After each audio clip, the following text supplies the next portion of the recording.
Hello, my friends. My daughter has recently informed me that Beyonce did a cover of Blackbird by the Beatles, and I took a listen to it, and thankfully she has kept McCartney's part note for note. So I thought it would be a good time to do an analysis of this brilliant song. So Paul said that it was inspired by a Johann Sebastian Bach piece that George and him used to practice to, and I'm going to play it now. There's basically two parts to it. It has a verse and a chorus part, and it goes like this.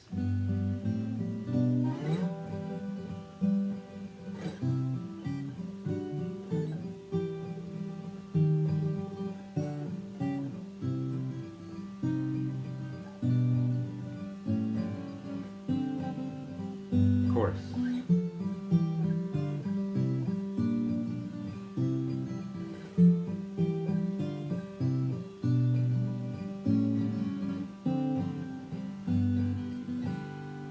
That's it.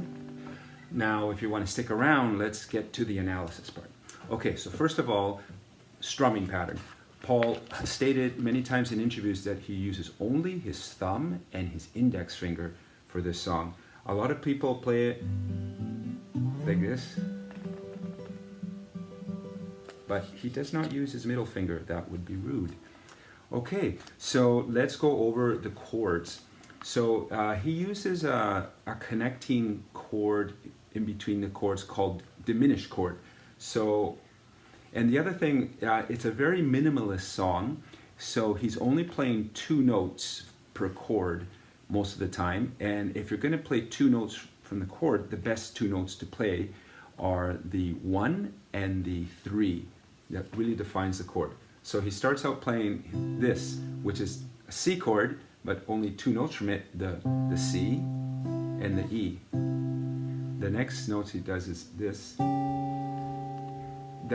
Those are notes from the C sharp diminished chord, which actually looks like this fully, but he's just playing two notes from that. And then up there to the D minor, then to this, which is the D sharp diminished, two notes from the D sharp diminished, then to this, which is basically a C chord. It's the G form up here is a C chord.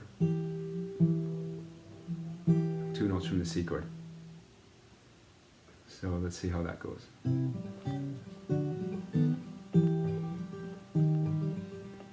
So dropping that bass down there, that turns it into an E flat chord.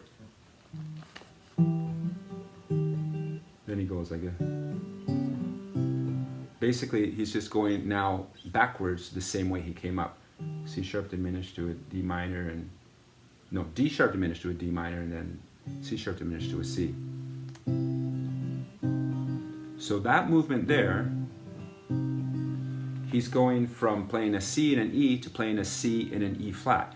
Now that's going from a C chord to a C minor chord, which is a very common thing to do. It's called the 4 chord, going with the case in the key of G, the 4 chord is C, and going to the 4 minor. The Beatles did that in quite a few of their songs. So slide that, both of them down, and that's playing the minimalist notes from a G chord. But in this case, it's playing the B and the D, which is actually the 3rd and the 5th of the G chord. Then he does this. That's playing an A bass with a C sharp. That's an two notes from an A chord. Then he goes here, playing a D bass with a C. That's the 1 and the flat 7 of a D7 chord is what he's doing there. And then finishes off with the G. So that's going from the 5 chord to the 1 chord. Always a nice way to finish off a phrase. Now in the that basically covers the verse. So now in the chorus, so what he's doing there, again, it's all two notes, and it's basically F, E minor, D minor, C, B flat, C. Those are the chords, and then he kind of repeats most of that. But here he changes it up. He goes back to that G thing, the A, D, G.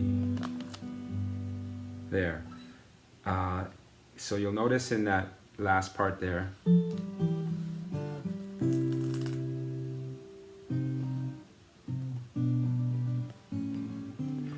The chromatic descent is on the high notes, whereas in the start of the song, he was doing chromatic ascents and descents on the low notes. So it's just a super brilliant songwriting. Thank you. I hope you learned something. Bye-bye.